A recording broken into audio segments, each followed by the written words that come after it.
So hello and morning everyone. आज तारीख है 11 जून 2025 और बात करने वाले हैं हम लोग द हिंदू न्यूज़पेपर की, यानी आज के जो प्रमुख न्यूज़ है, जो एडिटोरियल है, और उसके बाद जो प्रमुख क्वेश्चंस है। यानी कि स्टार्ट करते हैं हम लोग सीधे अपने आर्टिकल्स पे। तो पहला जो आर्टिकल हमारे न्यूज़ से संबंधित है, जिसमें लिखा है India's population has hit 146.39 crore, यानी कि लगभग 146.39 करोड़ जो है इंडिया की आबादी हो चुकी है, जिसमें कि ये UNFA यानी कि यूनाइटेड नेशन ऑफ जो आपका जो है पॉपुलेशन फंड है, संयुक्त राष्ट्र जो है, जिसका जो है जनसंख्या कोष के माध्यम से ये रिपोर्ट दी गई है कि जो भारत की जनसंख्या है, भारत की जो आबादी है 146.39। ये जो रिपोर्ट है, ये जो न्यूज़ है 3 जून 2025 की है, यानी 3 जून 2025 के लेटेस्ट न्यूज़ के अनुसार जो इंडिया की जो पॉपुलेशन है वो correctly has gone on 146.39 crore, जिसमें कि प्रथम स्थान पे भारत पूरे विश्व में इस समय चल रहा है। इसके बाद सेकंड बात करें अगर चाइना की, तो चाइना की आबादी 1.4141 यानी कि लगभग 141 समथिंग करोड़ इस समय चाइना की आबादी, इसी के साथ वो दूसरे स्थान पे है। साथ ही साथ इंडिया की बात करें तो इंडिया की जो पॉपुलेशन है वो आज की न्यूज़ में है 146.39 करोड़ भारत की करंट पॉपुलेशन देखने को मिलती है। साथ ही साथ ये 40 साल पहले ही एक्सपेक्टेड था, जिसमें कि 170 करोड़ का प्रोजेक्शन है कि यहाँ तक अप्रॉक्सीमेट ये आबादी जाएगी 170 करोड़ तक, उसके बाद तब डिक्लाइन होती है। साथ ही साथ फर्टिलिटी रेट पे छोटा सा पॉइंट दिया हुआ कि फर्टिलिटी रेट की which at that the countries is to fertility rate TFR, जिसको बोलते हैं TFR बोलते हैं, has decline 1.9 to 1.9 falling low with the replacement level of 2.1, यानी कि जो फर्टिलिटी रेट थी 2.1 से डिक्लाइन होकर 1.9 हो चुकी है। ये दोनों पॉइंट, ये दोनों एस्पेक्ट इस न्यूज़ से हमको हमारे लिए इंपॉर्टेंट हो जाते हैं, जिसमें UNFPA यानी कि यूनाइटेड नेशन पॉपुलेशन फंड के द्वारा रिपोर्ट जारी की गई है। और ये कुल मिला जुला के आपका जो यूएन डेमोग्राफिक रिपोर्ट्स के माध्यम से ये चीज़ें देखने को मिलती है कि जो इंडिया की पॉपुलेशन है 146.3 करोड़ के पास टच कर रही है। साथ ही साथ चाइना की बात करें तो 141 समथिंग करोड़ चाइना की आबादी चल रही है। और बात करें अगर फर्टिलिटी रेट की, प्रजनन क्षमता की, तो ये आपका डिक्लाइन हुआ है इंडिया के कॉन्टेक्स्ट में 2.1 यानी कि 2.1 से गिरकर 1.9 पर भारत की फर्टिलिटी रेट इस समय देखने को मिलती है।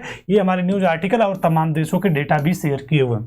बात करें अगले आर्टिकल की, तो अगला आर्टिकल हमारा है एडिटोरियल पेज से, और इसमें बेसिकली पोलैंड की बात की गई है। पोलराइज्ड पोलैंड यानी किस प्रकार से पोलैंड जो है पोलराइज हुआ है, उसका उसमें किस प्रकार से ध्रुवीकरण हो रहा है। तो हम लोग जानते हैं कि अभी हाल ही में वहाँ पे इलेक्शन हुए हैं और इलेक्शन के बाद रिजल्ट है, और उस रिजल्ट के बाद वहाँ पे नए प्रेसिडेंट चुने गए हैं। जो प्रेसिडेंशियल इलेक्शन था, उस इलेक्शन के माध्यम से पोलैंड को नए राष्ट्रपति मिले हैं। इसके पहले जो राष्ट्रपति थे उनकी जो पॉलिसी थी वो जिस आइडियोलॉजिकल सिस्टम से थे, और ये जो आइडियोलॉजिकल सिस्टम है, इन दोनों के बीच में पोलराइजेशन देखने को मिल रहा है पोलैंड में। तो बेसिकली ये न्यूज़ में हमको सिर्फ ये जानना है कि पोलैंड में इलेक्शन हुआ है और आपके नए राष्ट्रपति कौन है, इनको हम लोग जानेंगे। साथ ही साथ प्रो यूरोप लिबरल्स और जो पॉपुलिस्ट कंजर्वेटिव, इन दोनों के बीच में पोलराइजेशन देखने को मिलता है, ये न्यूज़ बनी हुई है। और इस वक्त जो वहाँ के राष्ट्रपति, मतलब कि जो पार्टी आपकी जो सरकार में आई है, law and justice party PIS, और इसके यहाँ पे जो बने हैं, मतलब राष्ट्रपति जो बने हैं, यहाँ पे आप देख सकते हैं, इसी आर्टिकल में आपको मिल जाएगा मिस्टर नावारोकी, NAWROCKI। ये आपके करंट में वहाँ के राष्ट्रपति प्रेसिडेंट इलेक्शन में ये जीते हुए, इनके बारे में आप जानते रहिए। बेसिकली अगर पोलैंड की बात करें तो पोलैंड का जो जोग्राफिकल और डेमोग्राफिकल सिस्टम और वहाँ की जो हिस्ट्री है, वहाँ के बारे में थोड़ी सी जानकारी उसको हमें कलेक्ट करना है। बात बेसिकली जो चुनावी बातें हैं, बयानबाजियाँ हैं, उस पर वो हमारे लिए इंपॉर्टेंट नहीं है, लेकिन जितने भी एस्पेक्ट हमें पोलैंड के बारे में जानना है उस पर हम लोग एक नज़र डालते हैं। बात करें अगर पोलैंड की, तो पोलैंड को हम लोग रिपब्लिक ऑफ पोलैंड भी हम करते हैं, रिपब्लिक ऑफ पोलैंड कहते हैं। इसमें जो है, इसके अगर ज्योग्राफी और लोकेशन की बात करें, अगर इसके ज्योग्राफी और इसके लोकेशन की बात करें, तो ये आपका सेंट्रल यूरोप में स्थित है। सेंट्रल यूरोप में स्थित एक देश है यूरोप का, जिसको हम बोलते हैं पोलैंड, और ये आपका रिपब्लिक ऑफ पोलैंड भी इसको बोलते हैं। अपना ये देश जो है बॉर्डर को शेयर करता है किन किन देशों के साथ, तो ये जो देश है यानी पोलैंड जो है बॉर्डर शेयर करता है जर्मनी के साथ, चेक रिपब्लिक के साथ, स्लोवाकिया के साथ, यूक्रेन के साथ, बेलारूस के साथ, लिथुआनिया, रशिया, इन सभी देशों के साथ अपने बॉर्डर को शेयर करता है। पोलैंड की हम लोग बात कर रहे हैं। साथ ही साथ बात करें कोस्ट लाइन की, तो Baltic Sea to the north से, यानी कि बाल्टिक सी से इसका जो है कोस्टल एरिया भी टच कर देखने को मिल जाता है। तो हमने देखा कि इसका जो नाम क्या है, इसका लोकेशन क्या है, और ये अपने किन किन देशों के साथ अपने बॉर्डर को शेयर करता है। पोलैंड की हम लोग बात कर रहे हैं। साथ ही साथ एरिया की बात करें तो लगभग 3 लाख स्क्वायर किलोमीटर इसका एरिया है, और इसी के साथ यूरोप का 9वां सबसे बड़ा देश है पोलैंड। यूरोप का 9वां सबसे बड़ा देश, यूरोप का 9वां सबसे बड़ा देश, largest country of the Europe है जिस अपने क्षेत्रफल के हिसाब से, और क्षेत्रफल है लगभग 3 लाख वर्ग किलोमीटर। पोलैंड के क्षेत्रफल की बात करें और टेरेन की बात करें तो सैंडी बाल्टिक से, ये सारे पॉइंट्स को आपको नहीं याद करना है, लेकिन कैपिटल की बात करें, उसके जो है बॉर्डर की बात करें, वहाँ की करेंसी की बात करें, वहाँ की हिस्ट्री की बात करें, तो ये सारे पॉइंट जो है काफ़ी इंपॉर्टेंट, जैसे जो देश लगातार न्यूज में बने हुए हैं उनके बारे में भी देखिए क्या बयानबाजी है, पॉलिटिकल स्टेटमेंट्स जो है, न्यूज़ जो है, खेल जो है, ये सब यूज में उतने नहीं आने वाले हैं। लेकिन अगर कोई देश का नाम आप बार बार आ रहा है तो उस देश या फिर हाल ही में कोई बड़ी घटना वहाँ पे घटी हुई है या कोई एक लेटेस्ट न्यूज वहाँ से, तो उस देश के बारे में थोड़ा सा आप जो है विस्तार से जानने का प्रयास करिए। तो कैपिटल की बात करें तो वर्षा इसका जो है, वर्सावा इसको वर्सजावा इसका जो है क्या बोल सकते हैं आपको, कैपिटल है, और ये आपका largest city of the Poland है। बात करें अदर मेजर सिटी की तो वो सब आपको इस PDF में मिल जाएंगे। पॉपुलेशन और कल्चर की बात करें तो लगभग पॉपुलेशन 40 मिलियंस है। वहाँ की जो पॉपुलेशन है, हमने एरिया देख लिया 3 लाख वर्ग किलोमीटर, पॉपुलेशन की अगर बात करें तो अप्रॉक्सीमेट आपका 40 मिलियन यानी लगभग 4 करोड़ वहाँ की आबादी है। अगर पोलैंड की बात करें तो पोलैंड की आबादी जो है 4 करोड़ के साथ 6वीं सबसे अधिक आबादी वाला देश यूरोप का है, यानी 6वीं। इसके हिसाब से, एरिया के हिसाब से 9वां सबसे बड़ा देश यूरोप का। और अगर आबादी की बात करें तो 40 मिलियन की आबादी के साथ 6वां सबसे बड़ा देश जो है यूरोपियन कंट्री का एक देश है पोलैंड, जिसको हम बोलते हैं। इसकी ऑफिशियल लैंग्वेज की बात करें तो ऑफिशियल लैंग्वेज इसकी पोलिश है, इसकी ऑफिशियल लैंग्वेज पोलिश है। रिलीजन की बात करें तो डोमिनेटली रोमन कैथोलिक, ये यहाँ पे रिलीजन, इस रिलीजन को फॉलो किया जाता है। साथ ही साथ कल्चर की बात करें तो rich centuries old histories and the culture Polish individual have been 17th Nobel, ये तमाम चीजें हैं, सब न्यूज में है कि 17 नोबेल प्राइज इस देश ने जो है कलेक्ट किया हुआ, जीता हुआ है, तमाम चीजें। इसको नहीं आपको बहुत बेसिकली, बस ये आपको एक बार पढ़ लेना है। तो ये कहने का मतलब आपका पोलैंड के बारे में आपने जान लिया। इसके संविधान की बात करें तो संविधान जो है, Polish constitution adopted on May 7, 1791, world second modern written, मतलब आधुनिक जमाने का सबसे बड़ा दूसरा संविधान है, दूसरा सबसे बड़ा लिखित संविधान है। भारत की बात करें तो पहला है और ये जो है दूसरा है। ठीक है, ये हो गया। इकोनॉमी की बात करें तो status one of the Europe's largest economic country, ये आपका यूरोप जो है, मतलब पोलैंड जो है काफ़ी इंपॉर्टेंट हो जाता है जनसंख्या के मामले में, एरिया के मामले में, और एक स्टेटस, इकोनॉमिक स्टेटस की अगर बात करें तो one of the Europe largest economic country of the Europe है कौन, पोलैंड। इसकी करेंसी की बात करें तो ज़्लॉटी इसका क्या है, करेंसी है। इसकी मुद्रा जो है ज़्लॉटी है, यानी पोलैंड की जो मुद्रा है ज़्लॉटी है। इसकी भाषा, इसका जो है कल्चर, इसका फ्लैग, जिसमें फ्लैग पे ईगल देखने को मिलता है, ये सारी चीज़ें आप बेसिक पोलैंड के बारे में जानकारी रखे रहिए। फैक्ट की बात करें, पोलैंड जो है पोलाइन ट्राइब से आता है, जिसका मतलब होता है खुला मैदान। ये सारी चीज़ें हैं, ये सब आपको पढ़ने वाली चीज़ें हैं। नेशनल फ्लैग की बात करें तो आपका 1 अगस्त आपको 1919 में इसको एडॉप्ट किया गया था। आपके यहाँ पे इतने पार्क हैं। ये जो है इंडिपेंडेंस डे का जो है हर साल जो है आपका जो है 11 नवंबर को इंडिपेंडेंस डे मनाया जाता है। नेशनल सिंबल की बात करें तो व्हाइट ईगल है। ये सारे पॉइंट्स आप पोलैंड से संबंधित जानते रहिए। और पोलैंड की जो पॉलिश लैंग्वेज है उसको most difficult language of the world माना जाता है, यानी वो एक कठिन भाषा है पोलिश लैंग्वेज। तो ये सारी जानकारी हमने पोलैंड के बारे में लिया, जिसमें कि एडिटोरियल पेज पे हमारा आर्टिकल आया हुआ था। इसमें जो है नए जो राष्ट्रपति बने हुए मिस्टर नावरोकी, इनकी विक्ट्री के बाद वहाँ की राजनीति में ध्रुवीकरण हो रहा है। तो ये सब तमाम बयानबाजियाँ होती रहती हैं। खैर, नेक्स्ट आर्टिकल की बात करें तो मैक्सिमम मुंबई पे एक छोटा सा आर्टिकल आया हुआ है एडिटोरियल पेज पे।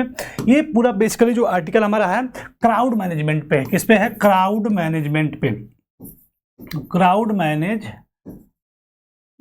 है, यानी कि किस प्रकार से भीड़ के इंतजामात हैं वहाँ पे। भीड़ का जो सिस्टम है, मुंबई की बात करें, मुंबई की जो लोकल ट्रेन है अपने इस नाम से काफ़ी विख्यात है, या फिर कुख्यात बोले तो भी गलत नहीं होगा, क्योंकि एक क्राउड के मामले में मुंबई में चाहे लोकल बसें हों चाहे लोकल ट्रेनें हों, वहाँ पे तमाम घटनाएं लगातार पिछले दिनों में ही 1-2 घटनाएं देखने को मिल गई हैं, जिसमें कि 4 लोग जो है वहाँ पे अपनी जो है जान गंवा दिए। तो ये सारी घटनाएं वहाँ पे बिल्कुल इस क्राउड मैनेजमेंट बेहतरीन तरीके से न होने के कारण ही कहीं ना कहीं ये रिजल्ट रिजल्ट हमें देखने को मिलता है। तो उसी पे बेसिकली पूरा आर्टिकल है कि किस प्रकार से अभी भी मुंबई में बेसिकली वहाँ के जो सिस्टम है, वहाँ की जो गवर्नमेंट है, इस बात पे विशेष फोकस करना चाहिए कि क्राउड मैनेजमेंट जो है उसको मेंटेन करना चाहिए, क्योंकि इसकी वजह से तमाम जो है आने वाले समय में भी घटनाएं देखने को मिल सकती है। क्योंकि the city needs long term solution to its transportation needs, यानी यहाँ की जो ट्रांसपोर्टेशन सिस्टम है उसको जो उसके लिए एक कहीं ना कहीं लॉन्ग टर्म सोल्यूशन खोजने की आवश्यकता है। ये आर्टिकल पूरा सिर्फ इसी पे बेस्ड है, इसको आप रीड कर सकते हैं। नेक्स्ट आर्टिकल की बात करें तो end game in the Russia Ukraine war. Russia Ukraine वार आपको पता है कि लगातार चर्चा में पिछले करीब 2 से 3 सालों से 3 सालों से ये लगातार अपनी चर्चा में बना हुआ है, Russia versus Ukraine, Russia versus Ukraine. और हमको लगता है कि 2 या 3 जून को भी इस पे आर्टिकल आया हुआ था, जिसमें कि इस्तांबुल में जो है इन दोनों देशों के बीच में डायलेक्ट मतलब की बातें हो रही थी, राउंड टेबल कॉन्फ्रेंस चल रहा था इनके बीच में, पहला हुआ था, दूसरा होने वाला था जून में ही। लेकिन अभी न्यूज क्या है कि दूसरे जो बैठक होने वाली, दूसरी जो चर्चा होने वाली थी, उसको जो यूक्रेन ने खुद जो है पोस्टपोन कर दिया, मतलब उसको कैंसिल कर दिया कि हम दूसरे आपसे जो है दूसरे डिस्कशन में आपके साथ नहीं बैठेंगे, मतलब दूसरी शांति वार्ता हम नहीं करने वाले हैं। फिलहाल पहली वार्ता जो इस्तांबुल में हुई थी, जिसकी इस्तांबुल में हो रही थी, जिसमें कि इधर शांति वार्ता हो रही, उधर जो है ड्रोन अटैक हो रहा है। ये तमाम चीजें दोनों देशों के बीच में देखने को मिल रहा है और इन दोनों के बीच में लगातार युद्ध की जो स्थितियां हैं वो कहीं ना कहीं कंट्रोल में नहीं आ रही हैं। उसी बात को बोल रहा है कि the end game in the Russia Ukraine वार, क्या एंड गेम हो सकता है, मतलब इसको खत्म करने के लिए सिर्फ diplomacy he is not enough. सिर्फ डिप्लोमेटिकली इस पूरे सॉल्यूशन को यूरोप और रशिया, मतलब रशिया और यूक्रेन के बीच के जो विवाद है, एक लंबा जो विवाद है और हर दिन आए दिन युद्ध चलता रहता है, कंटिन्यूटी उसकी बनी रहती है, इसको हम कहीं ना कहीं एक बार में डिप्लोमेटिकली हम इसको सोल्यूशन नहीं दे सकते। इसके पीछे तमाम फैक्टर्स बताए गए इसमें कि सैन्य व्यवस्था, इकोनॉमिक और जो है डिप्लोमेसी, हर चीजें फैक्टर्स है, तो हर चीज पे काम करना पड़ेगा। अमेरिका को भी अच्छे से लीड करके दोनों के बीच में शांति व्यवस्था को मेंटेन करना पड़ेगा, लेकिन ऐसी चीजें कहीं से भी होती हुई देखने को नहीं मिली थी। इस आर्टिकल में बेसिकली इन्हीं सभी बातों पे उल्लेख किया गया है। तो एक आर्टिकल हमारे मन में आता है कि आखिर रशिया और यूरोप में किस बात को लेकर इतना विवाद है। तो छोटा सा एक हम जो है इस पे ब्रीफ डिस्क्रिप्शन ले लेते हैं कि क्यों विवाद की जड़ क्या है, आखिर समस्या क्या है। तो टाइमलाइन ऑफ वार की अगर बात करें तो एनेक्सेशन ऑफ क्रीमिया, देखिए 2014 की बात है कि following the Euro Maidan revolution के समय में Russia covertly invaded and then annex the Crimea. Russia जो है क्रीमिया को इन्वेड कर लेता है, कब्जा कर लेता है, आक्रमण कर देता है। And from Ukraine after which is highly controversial referendum was held. जब युद्ध होने के तमाम कारण है, तो पहला कारण आपका क्या है, इन्वेजन ऑन क्रीमिया। आपका रशिया जो है क्रीमिया पे आक्रमण करता है। इसके बाद डोनबास का जो युद्ध हुआ, Russia supported Russian backed separatist in the eastern Donbas region leading to an ongoing conflict with the Ukrainian military. यहाँ पे यूक्रेनियन मिलिट्री से उस क्षेत्र में, डोनबास क्षेत्र में लड़ाई हो गई। इसके बाद फुल स्केल इन्वेजन आपको देखने को मिला है फरवरी 2022 में, यानी फरवरी 2022। देखिए लड़ाई तो लगातार चल रही थी दोनों देशों में, विगत दशक की बात करें तो दोनों के बीच में क्राइसिस बनी, तो दोनों के बीच में डिस्प्यूट क्रिएट था। लेकिन फुल्ली जो क्या बोल सकते हैं, फुल स्केल इन्वेजन जो है फरवरी 2022 में देखने को मिला, जिसमें कि पूरी तरीके से घोषित हमला दोनों देशों ने एक दूसरे के ऊपर किया, रशिया ने किया, यूक्रेन ने भी किया। तो आपका इन late 2021 Russia amassed a large number of troops near Ukraine's border and demanded that Western country prevent Ukraine from joining NATO।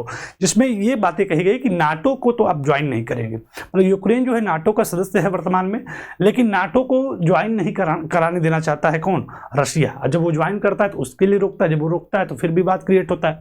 तो वही चीज है कि after repeatedly denied plans to attack Ukraine military February 24, 2022 Russian president Vladimir Putin announce special military operation and launch the full scale invasion अंदर बना करते हैं। फिर फाइनली 24 फरवरी 2022 को फुल स्केल इन्वेजन यूक्रेन पे रशिया के द्वारा देखने को मिल जाता है। और बात करें अगर ब्रीफ में, तो result of Russia long standing geo political ambition, जो उसका जो जियो पोलिटिकल एम्बिशन है रशिया का, ये भी एक महत्वपूर्ण फैक्टर है जिसकी वजह से रशिया और यूक्रेन में लगातार बार बना हुआ है। इस बात को भी लेके लगातार जियो पोलिटिकल हो गया, हिस्टोरिकल व्यू हो गया, इन सभी को लेके लगातार रशिया और यूक्रेन के बीच में डिस्प्यूट कॉन्फ्लिक्ट क्रिएट हो रहा है।